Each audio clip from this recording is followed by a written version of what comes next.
बच्चों हम आज करेंगे प्रश्नावली 1.1 को सॉल्व, लेकिन उससे पहले आप ये दो बातें समझिए। अगर आप 2 से 15 को भाग दें तो आपको मिलता है 2 सत्ते 14 और एक आपका शेष बचता है। अगर आप 0 बढ़ा लें, भागफल में पॉइंट लगा लें तो 2 पंजे 10। इसी तरह अगर आप 3 से 15 को भाग दें तो 3 पंजे 15 और यहाँ पर आपको कोई शेषफल नहीं मिला। ध्यान देने वाली बात यह है कि यहाँ जब हमने 2 से 15 को भाग दी है तो हमें मिला है 7.5 यानी 7.5। अब ये जो 7.5 है ये पूर्णांक नहीं है। जब हम इधर 3 से भाग देते हैं 15 को तो हमें जो 5 मिलता है तो 5 कैसा है, पूर्णांक है। इन दोनों कंडीशन में हम कह सकते हैं कि 15 2 से भाज्य नहीं है। इस कंडीशन में हम ये कह सकते हैं कि 15 3 से भाज्य है। 15 3 से भाज्य है। तो अभी तक आप ये बात समझ गए होंगे कि अगर हमें भागफल पूर्णांक नहीं मिल रहा है, पूर्णांक मतलब पूरांक, पूरांक जैसे 7 के बाद 8 मिल सकता, 7 8 9 10 पूरे अंक ऐसे होते हैं। अगर हमारा भागफल कोई पूरा अंक नहीं आ रहा है तो हम कहते हैं कि ये संख्या, जो भी यहाँ पर संख्या है, वो इधर वाली संख्या से भाज्य नहीं है। और अगर हमारा भागफल कोई पूर्णांक आ गया है तो हम कहते हैं कि ये संख्या, जो भी हम जिसको भी हम भाग दे रहे हैं, वो इधर वाली संख्या से भाज्य है। आम बोलचाल की भाषा में इसे कहते हैं कि 2 से 15 नहीं कटता है, जबकि 3 से 15 कट जाता है। लेकिन मैथ की भाषा में इसे कहते हैं भाज्य नहीं है और भाज्य है। अब देखो, कोई भी संख्या है, जैसे आपकी 25 है कोई संख्या, तो अगर आप 25 से 25 को भाग देते हैं तो 25 इकन 25, तो 25 से 25 तो कट जाता है, कुछ नहीं बचता। उसी तरह अगर आप 1 से 25 को भाग दें तो 1 से भी सभी संख्याएं कट जाती हैं। 1 दूनी 2 और 5 उतारा तो 1 पंजे 5। तो हमने ये देखा कि 1 से सारी संख्याएं कट जाती हैं और खुद से भी हर कोई संख्या कट जाती है एक बार। यानी हम ये कह सकते हैं कि कोई भी संख्या खुद से भी कट जाती है और 1 से भी कट जाती है। ये तो दोनों कंडीशन है ही।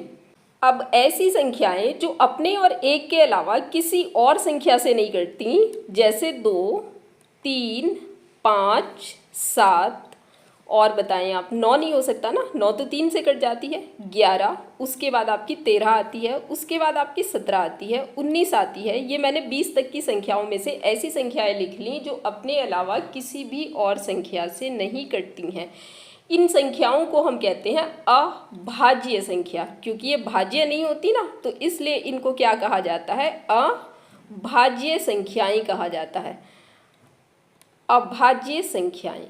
और इनके अलावा 20 तक की संख्याओं में इनके अलावा जो संख्याएं बच गई, जैसे आपका 4 बच जाता है, 6 बचता है और 9 बचता है, 10 बचता है और उसके बाद आपका 12 होता बचता है और 16 आता है और 20 आता है। तो ये जो संख्याएं हैं, ये कैसी संख्याएं हैं आपकी, ये संख्याएं हैं भाज्य। तो अब आप भाज्य और अभाज्य संख्याओं के बारे में समझ गए हैं। अब हम एक बात आपको बताते हैं। अब देखो, किसी भी भाज्य संख्या को, जैसे आपकी भाज्य संख्या है 10, तो 10 को लिखा जा सकता है 2 गुणा 5। उसी तरह से आपकी भाज्य संख्या 4 है, 4 को लिख सकते हैं 2 गुणा 2, 2 दूनी 4 होते हैं कि नहीं होते। या 4 को ऐसे लिख सकते हैं 2 की पावर 2, एक घात इसकी है, एक घात इसकी है, गुणा में घातें जुड़ जाती हैं, 2 की घात 2 हो गई। उसी तरह इनमें से आप 12 को लिख सकते हैं 2 गुणा 3, या इसको लिख सकते हैं 2 की घात 2 गुणा 3। तो अब क्या बात आपको समझ में आई है? बात आपको ये समझनी है कि किसी भी भाज्य संख्या, ये कैसी संख्याएं हैं आपकी, इधर भाज्य हैं और इधर कैसी हैं, अभाज्य। ये देखिए, ये सारी कैसी हैं, इधर अभाज्य संख्याएं हैं। तो प्रमेय ये बनती है कि किसी भी भाज्य संख्याओं को अभाज्य संख्याओं के गुणनफल के रूप में व्यक्त किया जा सकता है। जैसे हमारी भाज्य संख्या 10 है तो 10 को हम 2 गुणा 5 लिख सकते हैं, अभाज्य संख्याओं का गुणनफल हो गया ना। तो किसी भी भाज्य संख्या को अभाज्य संख्याओं के गुणनफल के रूप में व्यक्त किया जा सकता है। इसको क्या कहते हैं, इसको कहते हैं, तो बच्चों इसको कहते हैं अंकगणित की आधारभूत प्रमेय। इंग्लिश में इसको कहते हैं फंडामेंटल थ्योरम ऑफ अरिथमेटिक। अब बात करते हैं अपनी प्रश्नावली के पहले सवाल की। तो हमसे कहा जा रहा है प्रत्येक संख्या को उसके अभाज्य गुणनखंडों के गुणनफल के रूप में व्यक्त कीजिए। तो संख्याएं आप देख सकते हैं, सारी संख्याएं कैसी हैं, भाज्य हैं। इन संख्याओं को अभाज्य संख्याओं के गुणनफल के रूप में व्यक्त करना है। इंग्लिश में अभाज्य संख्याओं को कहते हैं प्राइम नंबर्स। तो इस यहाँ पर इंग्लिश में भी यही लैंग्वेज है। Express each number as a product of its prime factor, यानी अभाज्य संख्याओं के गुणनफल के रूप में व्यक्त कीजिए।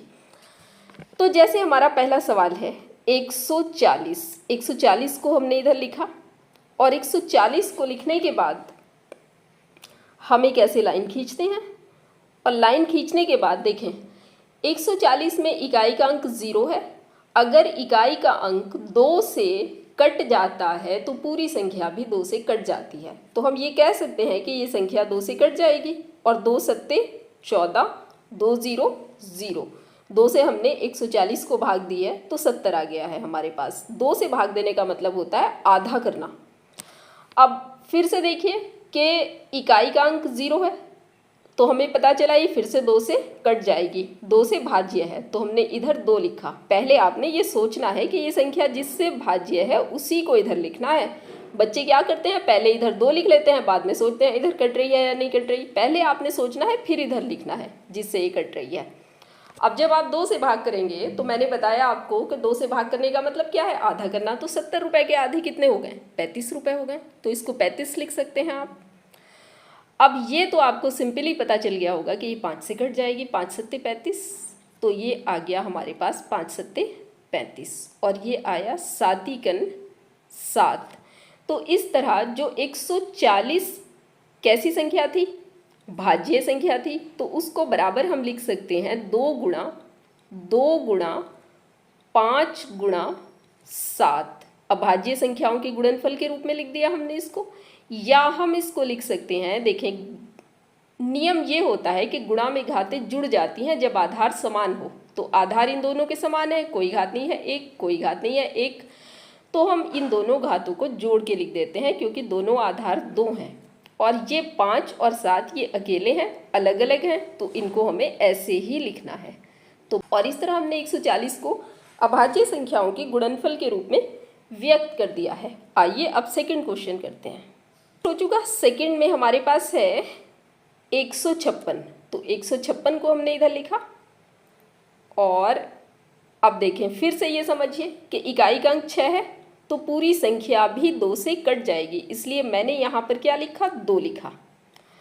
2 सत्ते 14 और 1 बचेगा, आगे 6 उतारोगे तो 16 हो जाएगा, 2 अट्ठे 16।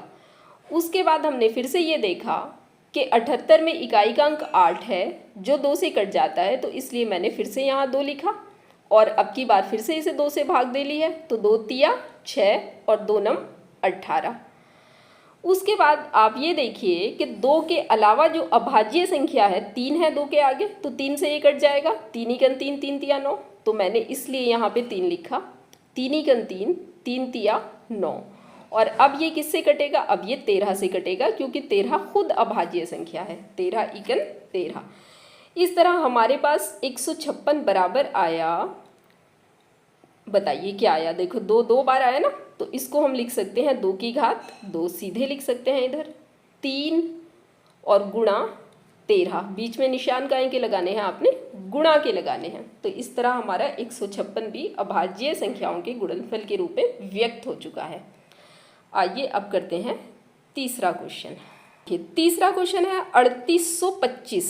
तो मैंने यहाँ लिखा 3825। अब जैसे मैंने आपको पहचान बताई है कि इकाई का अंक 2 से कट जाए तो पूरी संख्या भी 2 से कट जाती है, तो यहाँ इकाई का अंक 2 से तो नहीं कटता ना, तो ये संख्या 2 से नहीं कटेगी। 2 दूनी 4 और 2 तिया 6 होता है ना, 5 नहीं आता ना 2 के पहाड़े में, तो ये पूरी संख्या भी 2 से नहीं कटेगी। लेकिन इकाई का अंक 5 से कट रहा है ना, तो पूरी संख्या भी 5 से कट जाएगी। अच्छा, ये इकाई के अंक वाली पहचान सिर्फ 2 और 5 के लिए है, बाकी संख्याओं के लिए नहीं है।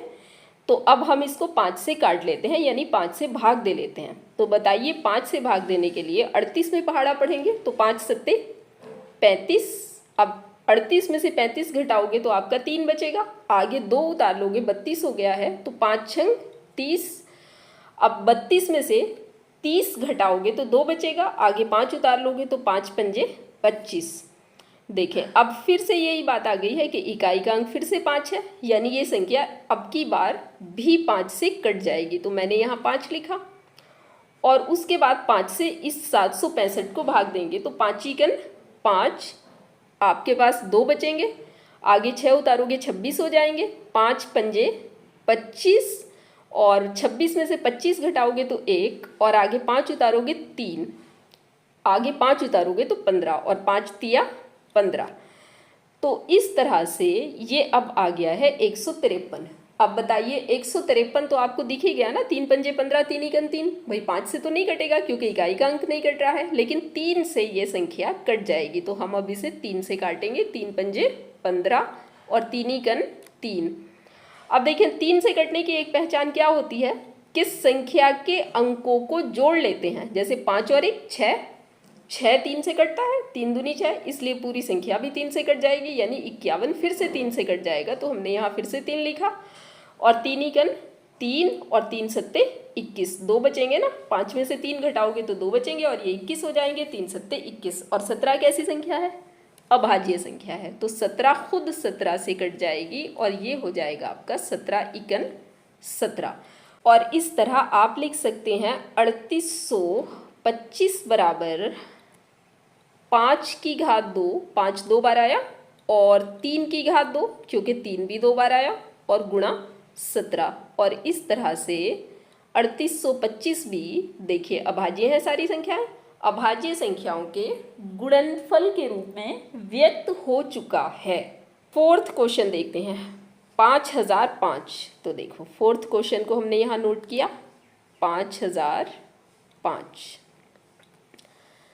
तो इकाई का अंक 5 से कटता है, इसलिए पूरी संख्या भी 5 से कट जाएगी। 5 एकन 5, 500, 500, 5 एकन 5। और अब ये संख्या 2 से तो कटेगी नहीं क्योंकि इकाई का अंक 2 से नहीं कटता, 3 से भी नहीं कटेगी क्योंकि 1 0 0 1 को अगर आप जोड़ते हैं तो 2 आता है, और 2 3 से नहीं कटता, तो ये संख्या भी 3 से नहीं कटेगी। लेकिन अगर आप थोड़ा सा ध्यान दे लें तो 11 से अगर इसको काटेंगे तो 11 नम 99, और 100 में से 99 घटाओगे तो 1 बचेगा, आगे 1 उतारोगे तो फिर से 11 हो जाएगा, यानी ये संख्या अब 11 से कट जाएगी। 11 नम 99 और 11 एकन 11, और ये संख्या आपकी कट जाती है 13 से और 7 से। 13 सत्ते 91 होते हैं ना, तो 13 सत्ते 91 और 7 एकन 7। अच्छा, ये कोई ज़रूरी नहीं है कि आप पहले संख्या को 5 से काटें, फिर 11 से काटें, फिर 13 से, बस आपको ध्यान रखना है कि इधर जो भी संख्याएं लिखनी है वो अभाज्य हों। ऐसा नहीं है कि आप इधर 4 से काट दें किसी संख्या को या 26 से काट दें, है ना। तो आपने किससे इधर जो संख्याएं लिखनी है वो अभाज्य होनी चाहिए, ये ध्यान रखना है। तो 5005 भी हमारा पूरा हो चुका है, और ये हमारे पास मिला 5 गुणा 11 गुणा 13 गुणा 7। तो ये भी अभाज्य संख्याओं के गुणनफल के रूप में व्यक्त हो चुका है। अब आता है बच्चों 5वां सवाल, जो आपको सबसे ज़्यादा मुश्किल लगेगा इसके अंदर। तो 5वें सवाल के अंदर आपका है 7429। देखें आपने सोचना कैसे है, मैंने कहा पहले आप ये सोच लीजिए कि ये किस संख्या से, किस अभाज्य संख्या से कट जाएगी, फिर उसको आप इधर लिखिए। तो आप शुरू में तो नहीं लिख सकते ना। अब यहाँ देखें इकाई का अंक 9 है, 2 के पहाड़े में 9 नहीं आता, यानी पूरी संख्या भी 2 से नहीं कटेगी। 3 से कटने के लिए अगर आप चेक करें तो इन सबको जोड़ लें तो 7 4 11, 9 2 11, 11 और 11 आपके 22 हो गए। 3 के पहाड़े में 22 नहीं आता है, यानी ये पूरी संख्या 3 से भी नहीं कटेगी। 3 के बाद जो भाज्य संख्या है वो 5 है, तो क्योंकि इकाई का अंक 5 से नहीं कटता है इसलिए पूरी संख्या भी 5 से नहीं कटेगी। 5 के बाद 6 भाज्य संख्या है, 6 से आपको काट के ही नहीं देखना। और 7 अभाज्य संख्या है, तो 7 से आप वैसे ही देख सकते हैं, 7 एकन 7, 7 छंग 42 और फिर 9 बच जाता है। 7 के जाहिर सी बात है 7 से 9 तो नहीं कटता ना, तो ये संख्या 7 से भी नहीं कटेगी। 7 के बाद जो भाज्य संख्या हमें मिलती है वो 11 है। देखिए 11 से काटने के लिए भी एक ट्रिक आप अपना सकते हैं। 7 और 2 को जोड़ दें तो 7 और 2 कितने हो जाते हैं आपके पास, 9 हो जाते हैं। और अब 4 और 9 को जोड़ दें तो 4 और 9 आपके पास कितने हो जाते हैं, 13 हो जाते हैं। तो अब इनको अगर घटा लें तो ये बचते हैं 4, 4 11 से नहीं कटता, इसलिए पूरी संख्या भी 11 से नहीं कटेगी। 11 के बाद अभाज्य संख्या आपकी है 13, तो 13 से भी आप देख सकते हैं 13 छंग 78। देखें आप यहाँ काट के रफ कॉपी पे देख लिया करें, 74 29 है ना, पहले आप रफ काम करेंगे, जितना आप रफ काम करेंगे उतना आपसे आएगा। 13 छंग 78 होते हैं, तो 13 पंजे 65, पंजे बार हम इसको यहाँ लिख लेते हैं। और ये आपका कितना आ गया, 9 आ गया, 2 आ गया, 13 सत्ते 91 आ गया है आपके पास, और 1 9। अब जाहिर बात है 19 तो नहीं आता ना 13 के पहाड़े में, यानी ये संख्या 13 से भी नहीं कटेगी। 13 के बाद 14 भाज्य है, 15 भाज्य है, 16 भाज्य है, 17 से काट के देख लेते हैं इसको। तो जब आप इसको 17 से काट के देखते हैं 74 29 को, तो देखें 17 से पहले आप यहाँ काट के देखिए क्या कट जाएगी या नहीं। तो 17 चौक 68, अब 74 में से 68 आप घटाओगे तो 6 बचेगा, 2 उतार लिया आपने, फिर आप लिखोगे 17 तिया 51। अब की बार आपके पास बचा 11 और यहाँ से 9 उतारा है, 17 छंग 102, 17 सत्ते 119, तो ये भी 119 है, यानी 17 से ये पूरी कट जाएगी।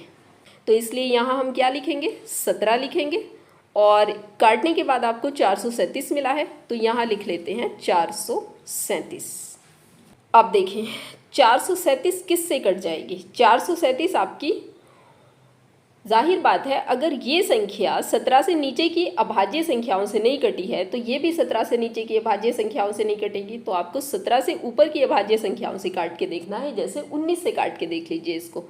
तो अगर आप 19 से इसको काट के देखते हैं 437 को, तो आपका आएगा 19 दूनी 38, और 43 में से 38 को जब आप कम करेंगे तो जाहिर बात है 5 का डिफरेंस है, 5 बचेंगे, 57 हो गया, और 19 तिया 57, तो ये 19 से पूरी कट चुकी है। तो हम यहाँ पर क्या लिखेंगे, 19 लिखेंगे, और यहाँ लिखेंगे हम 23। इसका जो भागफल है वो कितना आया है, 23 आया है।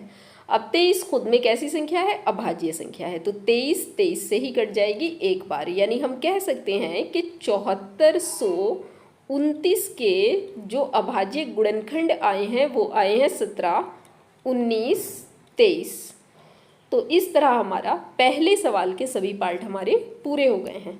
तो बच्चों क्वेश्चन नंबर 2 में हमसे कहा जा रहा है पूर्णांकों के निम्नलिखित युग्मों का एलसीएम और एचसीएफ ज्ञात कीजिए और सत्यापित कीजिए कि एलसीएम गुणा एचसीएफ बराबर दोनों संख्याओं का गुणनफल। ये फॉर्मूला होता है जो अक्सर आपने यूज़ भी किया होगा पिछली कक्षाओं में। यहाँ पर इस फॉर्मूले को सत्यापित करना है आपने इन संख्याओं की मदद से। तो पहला सवाल हम लेते हैं 26 और 91।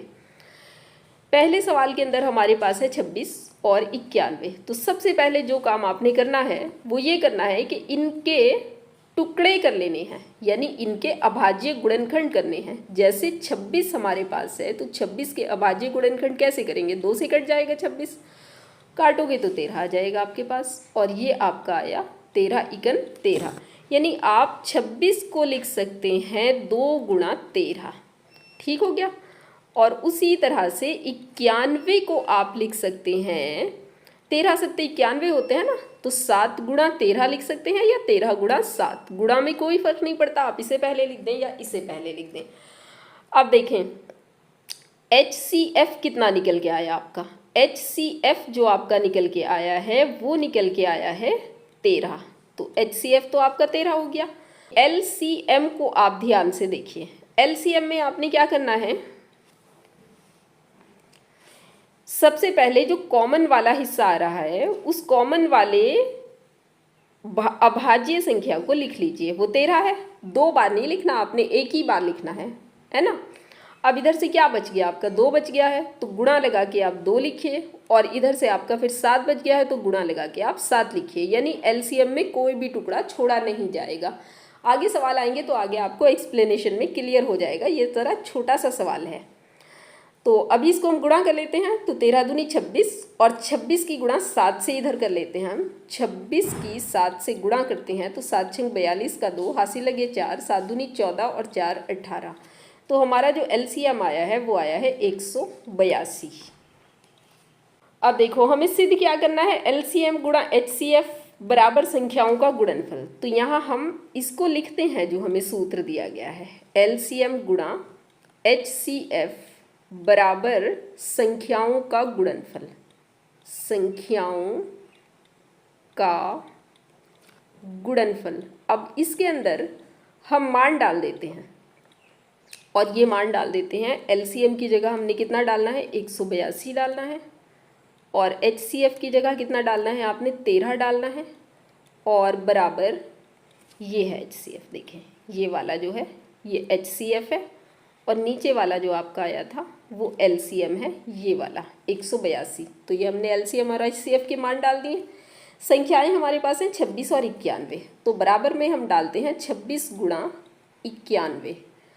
अब आपने क्या करना है, अब आपने ये करना है कि इनकी आपस में इधर भी गुणा कर दीजिए और इधर भी गुणा कर दीजिए। अगर तो दोनों गुणनफल एक जैसे आए तो आपका सत्यापित हो जाएगा, अदरवाइज सत्यापित नहीं होगा। तो हम इधर गुणा करके देखते हैं। देखो 182 की गुणा अगर आप 13 से करोगे तो 13 दूनी 26 का 6 हासिल लगे आपके पास 2, 13 अट्ठे 104, 104 में 2 जोड़ेंगे तो आपका 106 आ गया। और अब की बार 106 में हासिल लगेंगे आपके 10, और 13 और 10 आपके पास हो जाते हैं 23।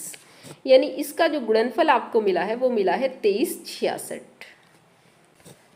अब संख्याओं की गुणा कर लेते हैं, यानी 26 और 91 की गुणा कर लेते हैं। तो 91 और 26 की आप गुणा करेंगे, 6 इकन 6, 6 नम 54, और गुणा का निशान लगाइए, 2 इकन 2 और 9 दूनी 18। अब आप इनको जोड़ेंगे तो 6 का 6 आ गया, 4 और 2 6 हो गया आपका, 8 5 13 का 3 हो गया, 1 और 1 हासिल का आपका 2 हो गया। तो बराबर के बाद भी आपका आता है 2366। और क्योंकि ये दोनों बराबर आ गए हैं इसलिए ये जो होता है सूत्र सत्यापित हुआ। आपने इसे सूत्र की तरह भी याद रखना है, आगे चल के इसका उपयोग है। क्वेश्चन हमारे पास है, तो दूसरे क्वेश्चन में हमारे पास है 510 और 92। तो सबसे पहले हमें क्या करना है, सबसे पहले हमें इनके प्राइम फैक्टर करने हैं। पहले इधर देखिए 510 हमने लिया, 510 को हम किस से काट सकते हैं, 2 से काट सकते हैं। तो 2 दूनी 4, 2 पंजे 10, 2 पंजे 10। अब ये आपका 5 से कट जाता है तो 5 पंजे 25, 5 इकन 5, और ये आपका 3 से कट जाता है तो 17 आ जाता है, 17 तिया 51 होते हैं ना, और ये आपका 17 से कट गया है। यानी हमारे पास हम लिख सकते हैं 510 बराबर 2 गुणा 5 गुणा 3 गुणा 17। इसी तरह आप 92 के भी टुकड़े कर लीजिए। तो 2 से आप काटेंगे तो 2 चौक 8, 2 छंग 12, 2 दूनी 4, 2 तिया 6, और ये आपका आ जाता है 23 इकन 23। यानी 92 के आपके टुकड़े आ गए हैं 2 की घात 2, 2 2 बार आया ना, और गुणा 23। इनका HCF जब आप लिखेंगे तो HCF किसे कहते हैं, जो दोनों में हो, और दोनों में कौन है, 2 है। तो दोनों में 2 की घात यहाँ पे 1 है, यहाँ पे 2 है, तो हमें कौन सा लिखना है, कम घात वाला लिखना है। तो आपने क्या लिखा, 1 लिखा, 2 की घात 1। LCM में कैसे क्या करते हैं आप, LCM में ये करते हैं कि जो 2 की अधिकतम घात है, 2 तो दोनों में है ना, तो बड़ी घात वाला LCM में जो लिखते हैं वो बड़ी घात वाला लिखते हैं। लेकिन LCM में बड़ी घात वाला लिखने के साथ साथ इनके अलावा जो एक जैसे थे जिनकी आपने बड़ी घात लिखी, उनके अलावा जो बचे हैं उनको भी आपने लिखना है। यानी यहाँ से 5 3 17 और यहाँ से 23, ये अलग अलग हैं दोनों में, तो इनको भी आपने लिखना है 5 3 17, और नीचे आपके 92 में जो 23 आया था उसे भी आपने लिखना है। तो LCM में आपने जो एक जैसे हैं उनमें से बड़ी घात वाला लिखना है, और बाकी जो बच गए हैं उन्हें भी आपने लिखना ही है। जबकि HCF में जो एक जैसे हैं उनमें से छोटी घात वाले को आपने लिखना है। अब देखें इसकी गुणा करने के लिए 2 की घात 2 को अगर हम खोलें तो 2 गुणा 2 और गुणा 5 और गुणा 3 गुणा 17 और गुणा 23। तो हम पहला काम क्या करते हैं बच्चों, 2 पंजे 10 होते हैं ना, तो जहाँ जहाँ 10 बन गया उसको हम छोड़ देते हैं, बाकियों की गुणा कर लेते हैं। अब यहाँ से आप किसी की भी पहले कर लीजिए, आपने 2 3 17 23 की गुणा करनी है, तो 2 तिया कितने हो गए, 6 हो गए आपके, 17 छंग 102, देखो 2 तिया 6 और 17 की 6 से गुणा करेंगे तो 17 छंग कितने होते हैं 102। अब 102 की आप 23 से गुणा कर लीजिए, 102 की आप जब 23 से गुणा करेंगे तो 23 दूनी कितने होते हैं 46, तो 46 को 46 लिख दीजिए क्योंकि इधर 0 है, और 23 इकन 23, तो ये हमारे पास गुणा हो गई। तो पूरी संख्याओं की तो गुणा हो चुकी है हमारे पास, पूरी संख्याओं का गुणनफल हमारे पास आया है 2346। अब जो हमने 2 और 5 को छोड़ दिया था तो 2 पंजे कितने होते हैं 10, 10 मतलब इकाई की जगह 1 0 आ गया। अगर 2 5 के 2 जोड़े बन जाए तो 2 जोड़ों को अलग कर लो, बाकियों की गुणा कर लो, ये गुणा करने का आसान तरीका होता है। कुल मिला के हमारे पास जो एलसीएम आया है वो आया है 23,460। अब सूत्र को वेरीफाई कर लेते हैं इसके लिए।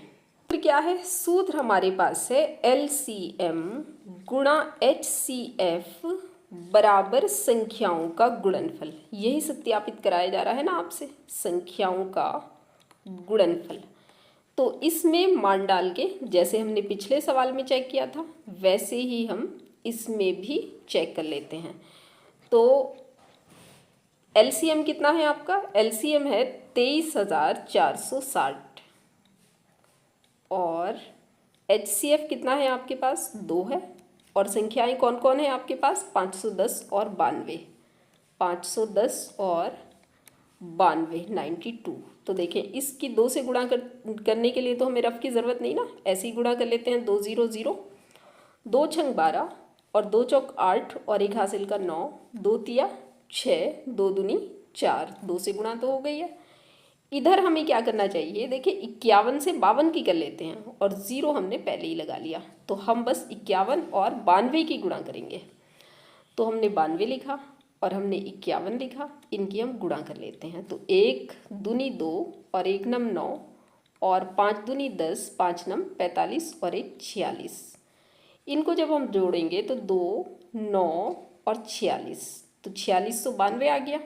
तो यहाँ हम 4692 लिखेंगे और जो इसका हमने 0 छोड़ दिया था वो 0 हमने इधर लगा रखा है, यानी ये आ गया 46,920 और ये भी आया 46,920। तो ये भी आपका क्या हुआ सत्यापित हो गया है। अब इसके थर्ड सवाल की तरफ आते हैं जो है 336 और 54, यानी संख्याएं हमारे पास हैं 336 और 54। तो 36 के इधर हम अभाज्य गुणनखंड कर लेते हैं, तो ये 2 से कट जाएगा, तो 2 इकन 2, 2 छंग 12 और 2 अट्ठे 16, फिर 2 से कट जाएगा आपका, इकाई का अंक 2 से कट रहा है, तो 2 अट्ठे 16 और 2 चौक 8।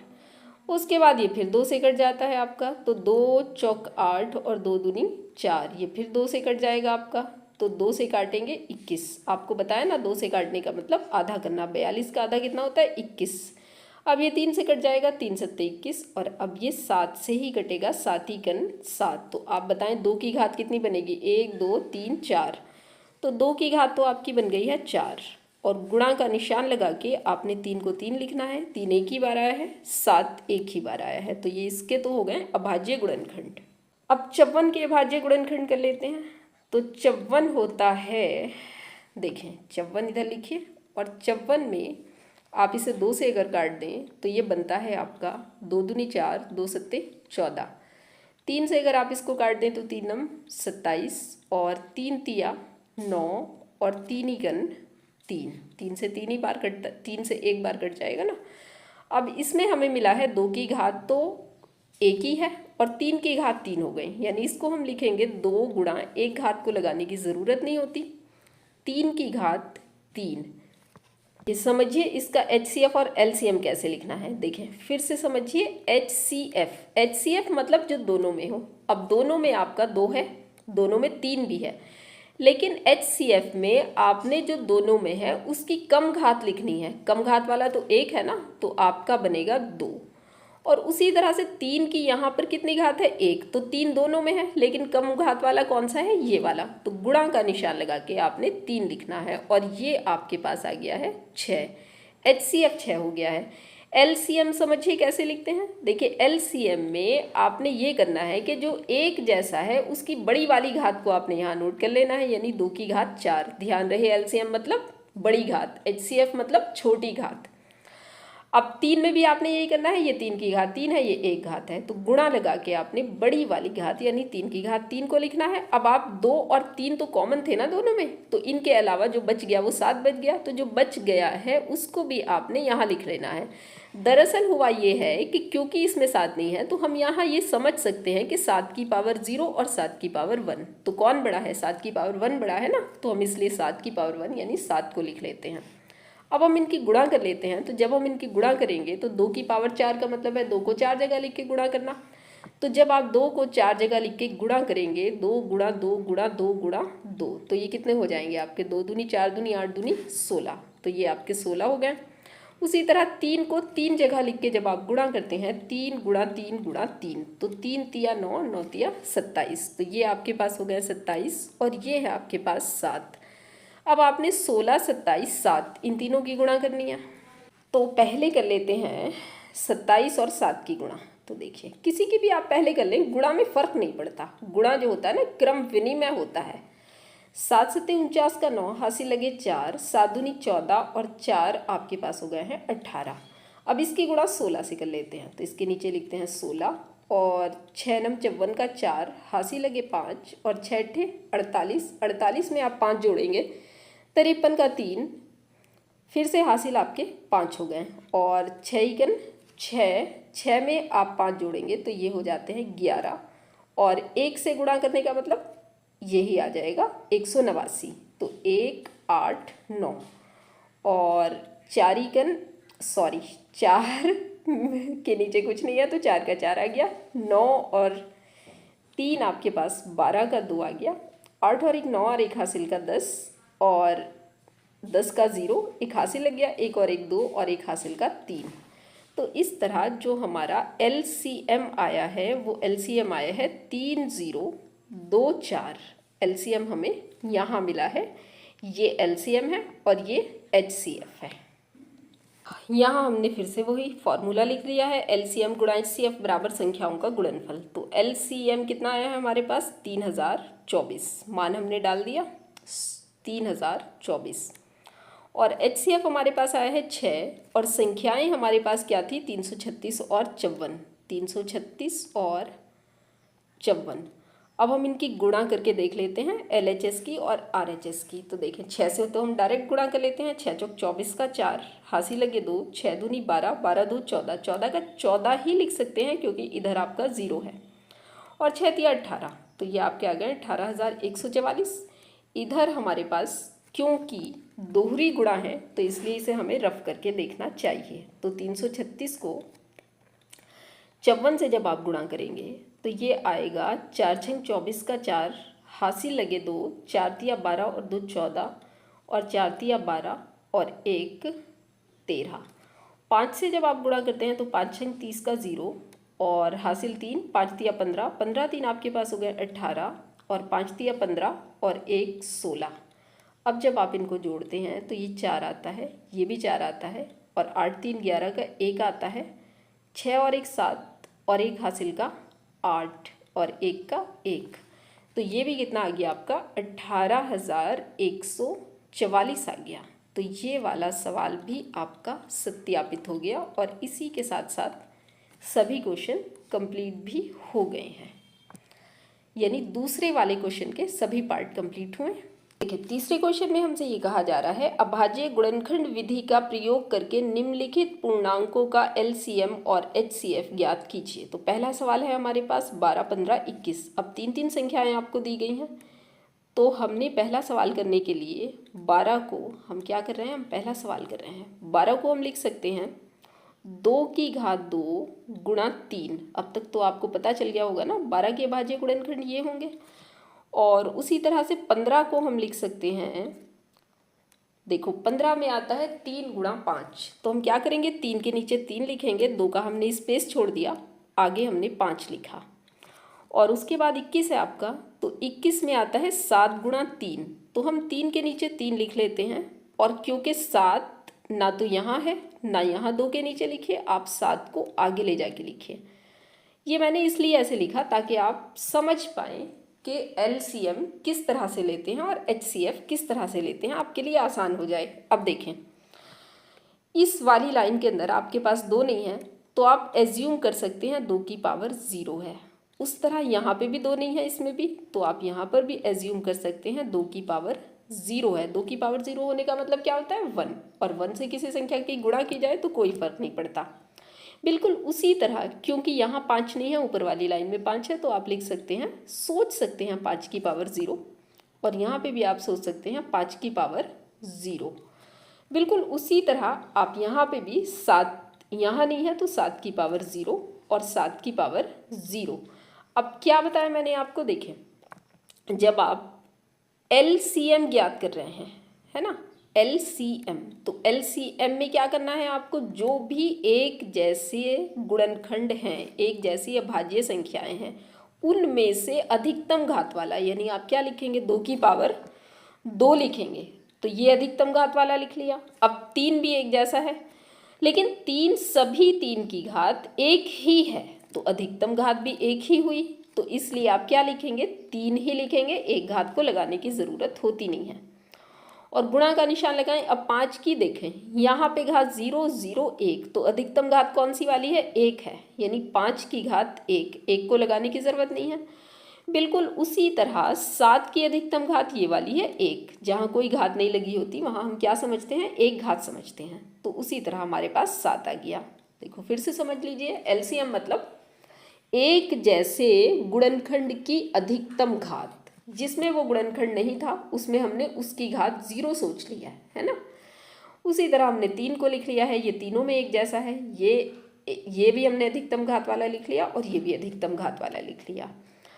अब इन सब की गुणा कर लेते हैं तो हमें LCM मिल जाएगा। तो 2 दूनी हमारे पास 4 हो गए, और ये आ गया 4, 3 पंजे आपके 15 हो गए, और ये आपके पास 7 को 7 लिख लीजिए, और 15 चौक कितने हो गए आपके पास? 60 हो गए, और 60 गुणा 7, और ये आप जब गुणा करेंगे तो 7 0 0 7 छंग 42, यानी आप समझिए बच्चों HCF कैसे निकालना है। देखिए HCF में क्या करना है? जो भी एक जैसा है उसकी न्यूनतम यानी कम से कम घात वाला, यानी 0 लिखना है आपको, और 3 की घात आपकी 1 रहेगी, और 5 की घात आपकी कितनी रहेगी? कम से कम घात कितनी है? 0 है, और 7 की भी कम घात कितनी है?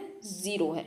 तो इस तरह से जो HCF निकल के आया, किसी भी संख्या की घात 0 होने का मतलब 1, और ये 3, और ये भी आपका 1 आ गया, और ये भी आपका 1 आ गया, तो इस तरह ये आ गया आपका 3 एकन 3 एकन 3, तो HCF इसका 3 आ जाता है। तो आपको याद ये रखना है कि LCM मतलब अधिकतम घात वाला और HCF मतलब न्यूनतम घात वाला। अब दूसरा सवाल देखिए, तो दूसरे सवाल में स्पेशल बात यह है कि 17 है, और 17 क्योंकि खुद अभाज्य संख्या है तो 17 को बस 17 ही लिखा जा सकता है, और 23 है, 23 भी अभाज्य संख्याएं हैं, तीनों ही संख्याएं इसके अंदर अभाज्य संख्याएं हैं। 29 भी कैसी संख्या है आपकी? अभाज्य है, क्योंकि अपने अलावा किसी और से कटती नहीं है, विभाजित होती नहीं है, डिवाइजिबल नहीं है, है ना। अब ऐसी कंडीशन में जब आप LCM निकालेंगे तो LCM अगर हम इसे पुराने तरीके से लिखें तो आप समझ गए होंगे कि 17 की घात यहाँ पर 1 है, तो इन सब में 17 की घात 0 है, लिखने की ज़रूरत नहीं होती। पिछले सवाल में मैंने आपको लिख के समझाया ना, यहाँ आप बिना लिखे उस चीज़ को एज्यूम कर सकते हैं। यहाँ पर 23 की घात 1 है तो समझ लीजिए कि ऊपर 23 की घात 0 है, नीचे भी 23 की घात 0 है। यहाँ पर 29 की घात 1 है, तो ऊपर वाले दोनों जगह 29 की घात कितनी हुई? 0 हुई। तो आप अगर LCM की बात करें तो LCM कितना आ जाएगा आपका? इन तीनों के गुणनफल के बराबर आ जाएगा, 17 गुणा 23 गुणा 29, यही अधिकतम घात रहेगी और यही आपका LCM होगा। बस इनकी गुणा करके लिख लेते हैं। ये तो इसका क्या मिला है? LCM मिला है ना। अब HCF की बात करें तो HCF इन सभी संख्याओं में कोई भी कॉमन नहीं है। देखिए, ना तो 17 तीनों में है, ना 23 तीनों में है, ना 29 तीनों में है। तो ऐसी कंडीशन में HCF कितना होता है? 1 होता है। HCF कितना आ जाएगा आपका? 1 आ जाएगा। ये सभी संख्याएं क्या कहलाएंगी? कोप्राइम। कोप्राइम यानी सह अभाज्य। ऐसी संख्याएं जिनका HCF 1 होता है वो संख्याएं कोप्राइम यानी सह अभाज्य कहलाती हैं। थर्ड जो हमारा क्वेश्चन है तो थर्ड में है 8 9 25। तो 8 को जब आप फैक्टराइज करते हैं तो ये आपको मिलता है 2 की घात 3, 2 गुणा 2 गुणा 2 8 होते हैं ना। 9 को जब आप फैक्टराइज करते हैं तो 3 तिया 9, यानी ये मिलता है आपको 3 की घात 2। और 25 को जब आप फैक्टराइज करते हैं तो ये आपको मिलता है 5 की घात 2, 5 पंजे 25। तो इसके अंदर भी जो आपका LCM आ जाएगा तो वो LCM क्या होगा, इनके गुणनफल के बराबर होगा। देखें 2 की पावर 3, इसमें भी 2 नहीं है, इसमें भी 2 नहीं है, तो 2 की पावर 3 आ गया एक। तो आपके पास 3 की पावर 2, ऊपर नीचे कहीं 3 है ही नहीं, यानी 3 की पावर 0 है, और आपने लिखनी है अधिकतम घात तो वो 2 रहेगी। उसी तरह से 5 की पावर 2, क्योंकि यहाँ पर भी आप 5 की पावर 0 और 5 की पावर 0 को मान सकते हो, तो 5 की पावर 2। अब बात ये ध्यान से सुनिए, इनकी गुणा को आसान बनाने के लिए आप 2 की पावर 2 को और 2 को अलग कर लीजिए और गुणा 3 तिया 9 लिख लीजिए और 5 की पावर 2। अब मैंने ऐसा क्यों किया, मैंने ऐसा इसलिए किया कि 5 दूनी कितने हो गए 10, दोनों की घातें बराबर हो गई ना, तो अब हम इनकी गुणा कर सकते हैं। और यहाँ 9 दूनी 18, तो पहले हम 18 लिख लेते हैं, फिर लिख लेते हैं 10 की घात 2। इन दोनों की हमने गुणा कर दी। क्यों गुणा कर दी, क्योंकि अब इनके घातांक बराबर हो गए। ऊपर नहीं कर सकते थे क्योंकि ये 2 की घात 3 था और ये 5 की घात 2 था, घातांक बराबर नहीं थे ना, तो गुणा नहीं कर सकते थे। तो हमने एक घातांक को अलग कर लिया, 2 की पावर 3 में 2 की पावर 2 को इधर रखा, एक को अलग कर लिया। अलग करने से क्या हुआ, ये भी 2 की घात 2 हो गई, 5 की घात 2 हो गई। अब इनकी गुणा करके हमने 10 की घात 2 लिख दिया है, ये 9 दूनी 18 हो गए हैं। ये बस कैलकुलेशन को आसान करने का तरीका है।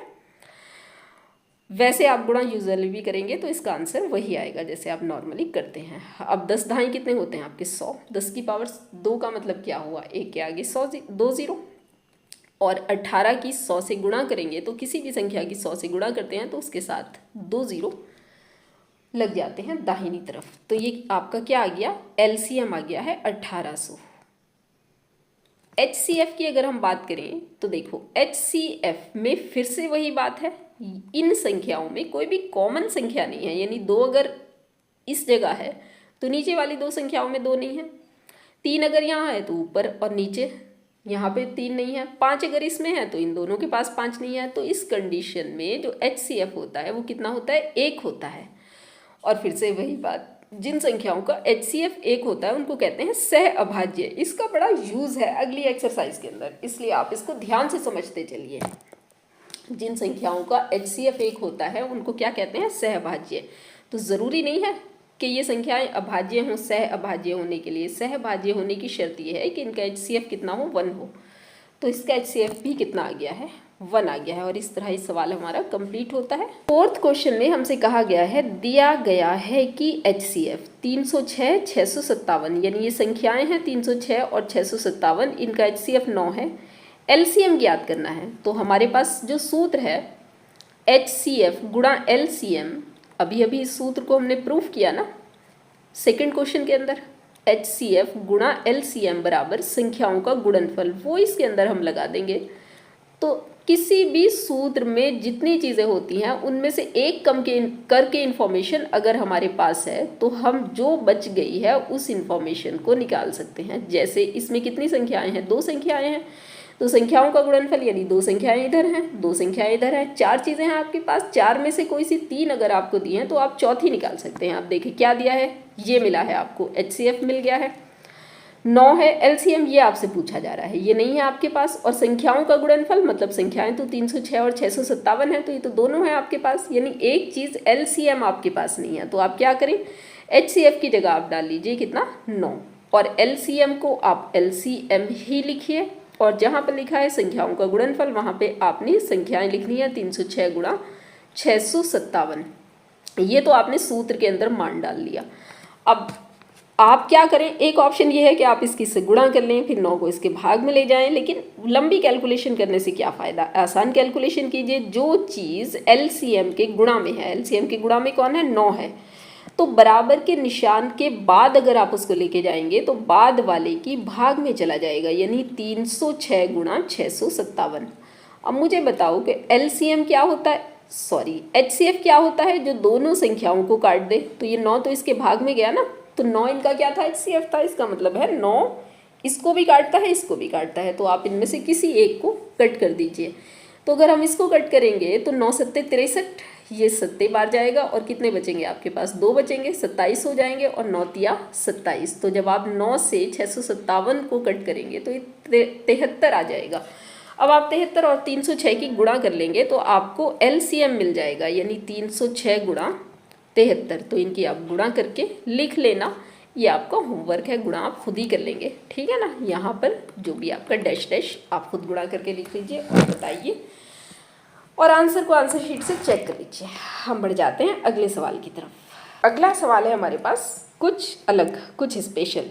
कह रहे हैं जांच करें कि क्या किसी भी प्राकृत संख्या n के लिए 6, असल में 6 की पावर n है, ये है ना, थोड़ा कॉपी पेस्ट करने में n इसका ख़त्म हो गया। 6 की पावर n का अंत अंक 0 से हो सकता है।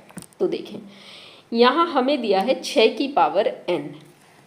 अब अगर आप 6 के टुकड़े करते हैं तो 6 के टुकड़े आपके हो गए 2 गुणा 3, भाई 2 तिया 6 होते हैं, नहीं होते। और इसकी होल पावर कितनी चलेगी आपकी, n चलेगी, राइट। अब n क्या है, प्राकृतिक संख्या, तो n का जो मान है वो आपका 1 2 3 4 अप टू इनफाइनाइट, इनमें से कोई भी होगा। अब अगर आप इसे n बराबर 1 रखें तो ये आपका 6 की पावर 1 बराबर 2 गुणा 3 आ जाएगा आपका। और अगर आप n बराबर 2 के लिए इसको रखें तो आपकी 6 की पावर 2, और 6 की पावर 2 का मतलब क्या हो गया, 2 गुणा 3 गुणा 2 की 2 पावर का मतलब क्या होता है, 2 बार लिखना। तो अब अगर आप इसको 2 बार लिखेंगे तो 2 गुणा 3 गुणा 2 गुणा 3। तो इसी तरह आप 3 या 4 बार भी अगर इसको लिखेंगे तो मुझे बताएं कि रहेगा तो 2 और 3 ही ना। इसके पास ये 2, अब 2 बार आ गया है, 3 भी 2 बार आ गया है। आप इसे 3 बार लिखेंगे तो 2 3 बार आ जाएगा, 3 भी 3 बार आ जाएगा। लेकिन अंक 0 पर समाप्त हो, इसके लिए हमें क्या चाहिए, इसके लिए हमें चाहिए 2 गुणा 5, 2 पंजे 10 होते हैं ना, तो 10 होगा तभी तो अंक 0 पे समाप्त होगा। तो ये वाली जो 6 की पावर n का मान है वो कभी भी 0 पे समाप्त नहीं हो सकता। वजह उसकी ये है क्योंकि हमारे पास 2 और 5 नहीं आता, क्योंकि 6 के गुणनखंडों में 2 और 5 नहीं आता है, इसलिए ये कभी भी 0 पर समाप्त नहीं हो सकता है। तो इसका जवाब बस आपने यही लिखना है, ये जांच आपने करके दिखा देनी है, यानी 2 एक आध और लिख लें आप, जैसे 3 लिख लें तो 3 में भी आप लिखेंगे तो ये 3 बार लिख लेंगे आप।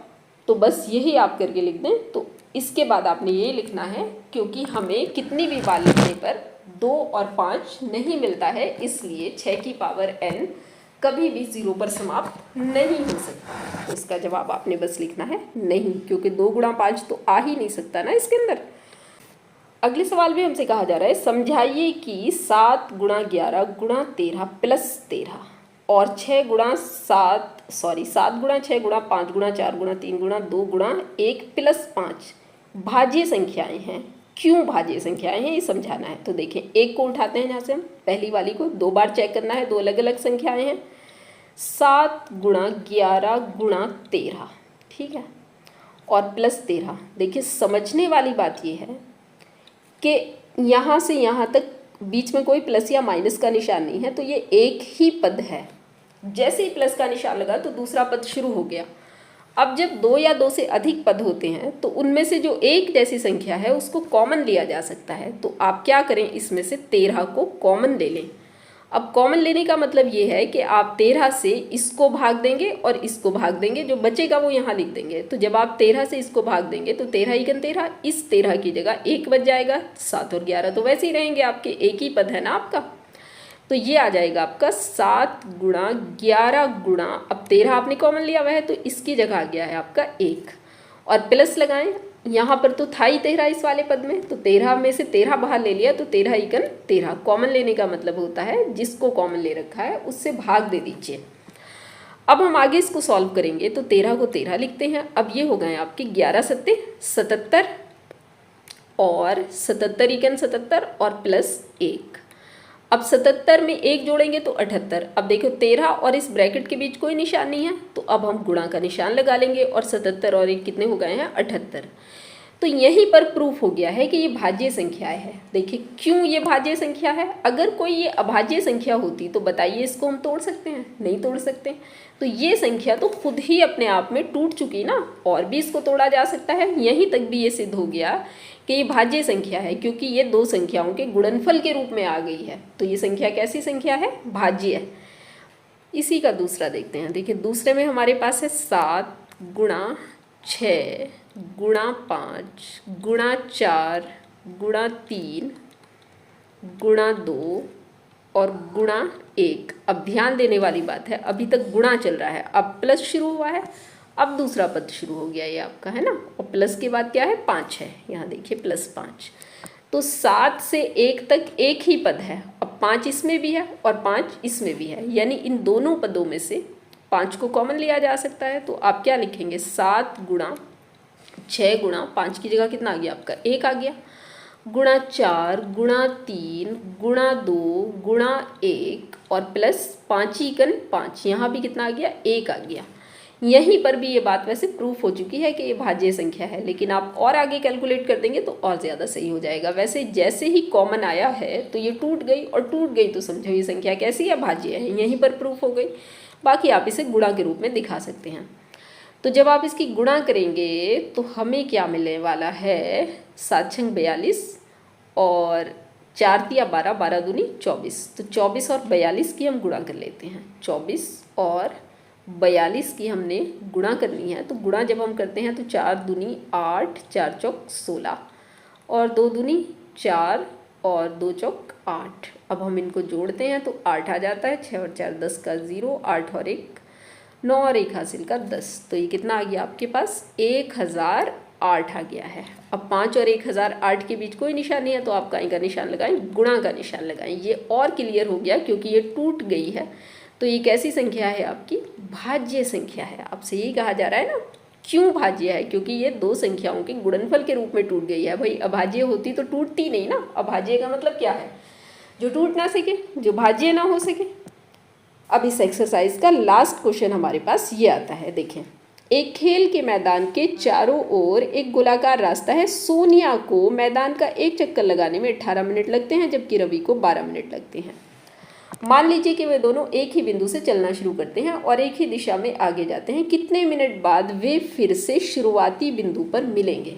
तो देखें, ये खेल का मैदान है और इसके चारों ओर ये रास्ता है, राइट। कुछ ऐसा आपका चित्र है। अब वो कह रहे हैं कि सोनिया को मैदान का चक्कर लगाने में 18 मिनट, यानी एक ही बिंदु से दूसरे बिंदु तक वापस आने में सोनिया को 18 मिनट लगे। तो यहाँ हमने इसको नोट कर लिया, सोनिया बराबर 18 मिनट और रवि को 12 मिनट लगते हैं। तो यहाँ पर मैंने रवि का लिख लिया है 12 मिनट। ये इन्फॉर्मेशन हमें दी गई है। अब कह रहे हैं मान लीजिए कि वे दोनों एक ही बिंदु से चलना शुरू करते हैं और एक ही दिशा में जाते हैं। देखें, अगर ये कोई पॉइंट ए है तो इस पॉइंट ए से अगर वे इस डायरेक्शन में चलना शुरू करते हैं तो दोनों ही इस डायरेक्शन में जाते हैं। अब सिंपल सी बात है कि सोनिया को 18 मिनट लग रहे हैं एक चक्कर लगाने में, रवि को 12, तो रवि तेज चल रहा होगा तभी उसे 12 मिनट लग रहे हैं ना, एक कम टाइम लग रहा है। तो आपसे ये कह रहे हैं शुरू करते हैं और एक ही दिशा में जाते हैं, कितने मिनट बाद वे फिर से शुरुआती बिंदु पर मिलेंगे। यानी अब देखें, इस सवाल को आप ओरल भी कर सकते हैं। देखिए 12 मिनट लगाने वाला रवि 12 मिनट में यहाँ आ जाएगा, सोनिया अभी कहीं पीछे होगी इस जगह, वो तो 18 मिनट में कर रही है ना पूरा चक्कर, तो उसको 18 मिनट लगेंगे। अब जब रवि दूसरा चक्कर लगाएगा तो 24 मिनट में यहाँ आ जाएगा, सोनिया अभी कहीं यहाँ पीछे होगी, वो अपना 1.5 चक्कर पूरा कर रही होगी, उसका 2 हो गया होगा। अब जब रवि तीसरा चक्कर लगाएगा तो वो कहाँ पहुँच जाएगा? इस जगह 36 मिनट बाद। अब सोनिया को 36, 18 दूनी कितने होते हैं? 36, तो सोनिया 2 चक्कर लगा के फिर से वहाँ आ जाएगी, तो इसलिए 36 मिनट बाद वे एक दूसरे को मिल रहे हैं। ये तो हो गई ओरल इस सवाल की समझ। वैसे इस सवाल में क्या करना है, हमें एलसीएम निकालना है। तो 18 के हमने टुकड़े करे हैं 2 गुणा 3 गुणा 3, यानी हम कह सकते हैं 2 गुणा 3 की पावर 2। और 12 के हमने जो टुकड़े करने हैं वो करने हैं 2 गुणा 3, 2 दूनी 4 तिया 12। तो जो एलसीएम हमारा निकल के आएगा, तो एलसीएम कौन होता है, बड़ी घात वाला, और बड़ी घात वाला कितना है, 2 है। उसी तरह से 3 में बड़ी घात वाला कितना है, 2 है। अब 2 दूनी कितने हो गए आपके, 4 हो गए, और 3 तिया कितने हो गए आपके, 9 हो गए, यानी 4 नम 36। 36 मिनट बाद वे फिर से एक दूसरे को मिलेंगे। वैसे इस सवाल को आप ओरल भी कर सकते थे। इस तरह का कोई सवाल इससे मिलता जुलता आपका ऑप्शनल भी आ सकता है, तो आप उसको न्यू चुटकियों में सॉल्व कर सकते हैं। इस तरह हमारी ये एक्सरसाइज पूरी हो चुकी है। अगर आपको कहीं समझ में नहीं आया है तो आप कमेंट करके लिख कर पूछ लीजिए। नेक्स्ट एक्सरसाइज में फिर आपसे मिलते हैं। तब तक के लिए कि मैं हूँ आपकी टीचर फातिमा।